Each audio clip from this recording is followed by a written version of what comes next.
Hello students, हमसे बोला जा रहा है in a multiple choice question there are 5 alternate answer और which one or more than one correct. Means हमारे पास 5 ऑप्शन है। पहला, दूसरा, तीसरा, चौथा, पांचवा, ऐसे 5 ऑप्शन है और मोर देन वन करेक्ट चल रहा है। मींस कोई भी करेक्ट हो सकता है। तो हमारा जो टोटल नंबर ऑफ वेज होगा वो क्या होगा? मींस वो टिक मार रहा है, ध्यान रहे टिक मार रहा है। तो या तो पहला मारेगा तो नहीं मारेगा, 2 तरीके। दूसरा मारेगा तो नहीं मारेगा, तीसरा मारेगा तो नहीं मारेगा, चौथा मारेगा तो नहीं मारेगा, पांचवा मारेगा तो नहीं मारेगा। और एक तरीका बेकार है कि सबको छोड़ दिए। वो तो क्वेश्चन अटेम्प्ट ही नहीं किया ना। ये टोटल नंबर ऑफ वेज है। प्रॉपर्ली सुनना, प्रॉपर्ली सुनना। मैं फिर से बोलता हूँ, अगर वो क्वेश्चन अटेम्प्ट कर रहा है, तो या तो वो पहला ए पार्ट मिस ये 1, 2, 3, 4 में लिख दिया, वो ए, बी, सी, डी करके मान लो ज़्यादा बेटर रहेगा।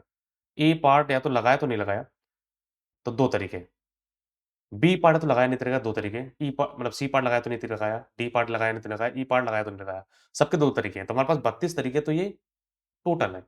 इसमें से एक तरीका ऐसा है, जो उसने पूरा पेपर छोड़ दिया, मीन्स पूरा वो क्वेश्चन ही छोड़ दिया, तो ऐसा नहीं करना, उसको लगाना है। तो 31 तरीके से वो अटेम्प्ट कर सकता है। ये कैच कर रहे हो क्या? 31 तरीके वो आंसर दे सकता है उस क्वेश्चन का, अटेम्प्ट नहीं कर सकता। 31 तरीके से वो आंसर दे सकता है। पहला क्वेश्चन का आंसर 31 वेज से वो दे सकता है। या तो उसने ए बी मार दिया होगा, या तो सी डी मार दिया होगा, या तो केवल सी मारा होगा, या तो डी ई मार दिया होगा, या तो ए बी सी डी मारा होगा। ऐसे 31 तरीके से वो आंसर दे सकता है। क्लियर क्या? ये मैंने डिनोमिनेटर में लिया था वो गलत था, अब मैं बताता हूँ। अब वो क्या किया है, अब आगे बोला गया, a candidate will get marks अगर वो सारे करेक्ट आंसर लगा दे, मीन्स उसको स आंसर मिलेगा, नंबर मिलेगा, अगर वो सारे करेक्ट आंसर लगा दे। मीन्स अगर मान लो क्वेश्चन का आंसर ए, बी, सी है, तो ए, बी, सी लगाएगा तभी तभी उसको मार्क्स मिलेगा। अगर उसने ए बी मारा लगाया तो भी तरीका नहीं मिलेगा, अगर उसने डी लगाया तो भी नहीं मिलेगा। तो इसका मतलब उसको मार्क्स मिलेगा कब? जो सेट ऑफ द आंसर होंगे एग्ज़ैक्टली वही टिक करेगा तभी मार्क्स मिलेगा। और set of the answer her question का एक ही होता है। ये कैच कर रहे हो क्या? समझे क्या? मीन्स अगर मान लें पहले क्वेश्चन का आंसर एबीसी है, तो एबीसी का तभी आंसर मिलेगा, नहीं तो उसको मार्क्स नहीं मिलेगा। उसने एबीडी मार दिया तो भी नहीं मिलेगा, एसीडी मार दिया तो भी नहीं मिलेगा, ए मार दिया तो भी नहीं मिलेगा।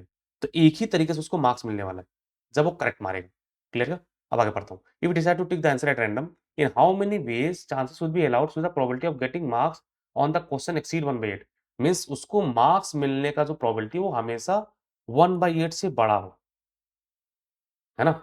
अब हम क्या कर रहे हैं भाई, अगर उसने 31 तरीके से पेपर अटेम्प्ट कर सकता है, तो एक मान लें एन तरीके से उसने पेपर अटेम्प्ट किया है, एन तरीके से, एन बार पेपर अटेम्प्ट किया, सॉरी एन बार अटेम्प्ट किया, तो 31 में से कोई एन सेट उठा लेगा, उससे हमारा पेपर अटेम्प्ट करेगा। कैच कर रहे हो क्या? उसने एन बार चांस लिया है, तो 31 तरीके से ओएमआर भर सकता है वो, पहले क्वेश्चन का। तो 31 में से कोई भी अब कोई रिपीट नहीं कर रहा है यार, वो मीन्स अगर तुम ही अगर सोचो ना, तुमने पेपर दिया और तुम्हें आंसर नहीं मिला, तो तुम क्या वो आंसर दोबारा रिपीट करोगे क्या? समझ में आ रहा है क्या? तो 31 नंबर ऑफ वेज है उसको अटेम्प्ट करने के, उसमें से कोई एन तरीका उठाएगा, तो इतने तरीके से उसने पेपर अटेम्प्ट किया होगा। उसको मार्क्स 1/8 से ज़्यादा मिलना चाहिए, तो हम क्या करते हैं, 1 में से उसको मार्क्स नहीं मिला वो हटा दे रहे हैं। मार्क्स कब नहीं मिलेगा? 31 तरीके से वो क्वेश्चन को अटेम्प्ट कर सकता था। एक तरीका सेट ऑफ द आंसर है, यानी 30 तरीके ऐसे हैं, जहाँ से अगर उसने एन उठा लिया, तो उसको मार्क्स नहीं मिलेगा। कैच किए क्या? वर्डिंग पे ध्यान दो, प्लीज़ वर्डिंग पे ध्यान दो, मैं फिर से बताता हूँ, एक बार और सुनना। वो एक क्वेश्चन को, ये पहले क्वेश्चन को मीन्स ऐसे हमारा एक ही क्वेश्चन अटेम्प्ट कर रहा है वो, in a multiple choice question, question से नहीं लिखा, क्वेश्चन लिखा हुआ था, यानी एक ही क्वेश्चन है। तो वो 31 तरीके से वो उसका आंसर दे सकता है, होकर ये तुम क्लियर है। अब 31 तरीके का ओएमआर वो बनाएगा, पहले क्वेश्चन के लिए। अब उसको आंसर नंबर नहीं मिल रहा, इसका मतलब ये उसने गलत वाला मारा होगा। तो एक सेट तो हमारे आंसर का है, नंबर का है। उसको 30 तरीके में से कोई भी एन सेट ले ले, कोई भी एन बार ले ले, 30 में से कोई भी एन बार, उससे नंबर नहीं मिलने वाला है। ये हमारा आंसर है। बस अब इसको तुम्हें सॉल्व करना है। तुम्हारा हो जाएगा, ये हमारा फॉर्मूला है यार। मतलब फॉर्मूला को तुम्हें याद करें, एनसीआर+1 अपॉन एनसीआर जो होता है हमारा होता है n-r/r+1। तो क्लियर है? तो मैं इसको अगर ओपन करूँ तो ओपन करना कोई दिक्कत नहीं है, तुम्हारा बन जाएगा ये 30 CN अपॉन 31 CN, ये हमारा बन जाएगा लेस देन इक्वल टू 7/8। हम इसको उधर लेके उसको उधर लेके आ रहे हैं। क्लियर है? अब इसको सिंप्लीफाई करें तो हमारा बन जाएगा ये factorial 30 upon factorial n into factorial 30 minus n upon upon factorial 31 upon factorial n into factorial of 31 minus n। तुम्हारे n से n कैंसिल हो जाएगा, is greater than less than equal to 7/8। तो हमारे ये ऊपर चला जाएगा 31 माइनस n, 31 माइनस n का फैक्टोरियल अपॉन अपॉन हमारे पास क्या है इंटू ओके ये कैंसल होगा, तो ये 31 बच जाएगा, ठीक ना? Upon 31 into factorial of 30 minus n।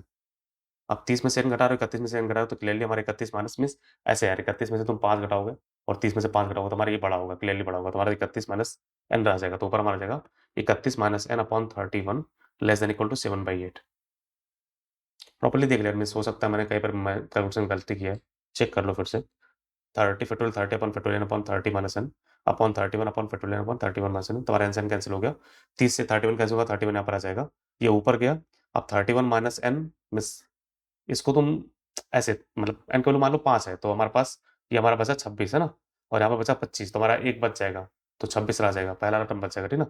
तो हमारे इसको क्रॉस मल्टीप्लाई करो कि हमारे पास सब कुछ पॉजिटिव नंबर है, फिर हमारा पॉजिटिव क्रॉस मल्टीप्लाई कर सकते हैं, तो जगह मीन्स अगर तुम्हें क्रॉस मल्टीप्लाई नहीं करना तुम आराम से सिंप्लीफाई कर लो, कोई दिक्कत नहीं है, ठीक ना? तो मैं क्रॉस ओके क्रॉस मल्टीप्लाई करें तो 31 into 8 minus 8n minus 8n less than equal to 31 into 7, तो हमारा जगह 8n जो है वो ग्रेटर देन इक्वल टू जगह 31, तो n हमारा ग्रेटर देन इक्वल टू जगह 31/8, है ना? क्लियर क्या? तो 8 8 तिरिक 24 होता है और 8 चौक 32 होता है, यानी उसको 4 बार तो मिनिमम अटेम्प्ट करना पड़ेगा, 8 चौक 32 यानी n हमारा 3 पॉइंट समथिंग से बड़ा है, 3 पॉइंट समथिंग से बड़ा है, यानी उसको मिनिमम 4 बार तो भैया अटेम्प्ट करना ही पड़ेगा पेपर को, अगर उसको 1/8 से बड़ा नंबर चाहिए, तो 4 हमारा ये पार्ट है। बहुत ध्यान से हर एक वर्डिंग सुनना क्योंकि मैंने पूरा एक्सप्लेन किया, ट्राई मारा तुम समझ गए हो। तो if you learn something new and like that present please subscribe my channel project education, it means a lot. एक बार प्ले सेशन एक्सप्लोर करो, तुम्हें हर क्वेश्चन का डिफरेंट सॉल्यूशन मिलेगा जो इंटरनेट से डिफरेंट है एक्चुअली में, किताबी भाषा नहीं, है ना? Thank you for watching, take care.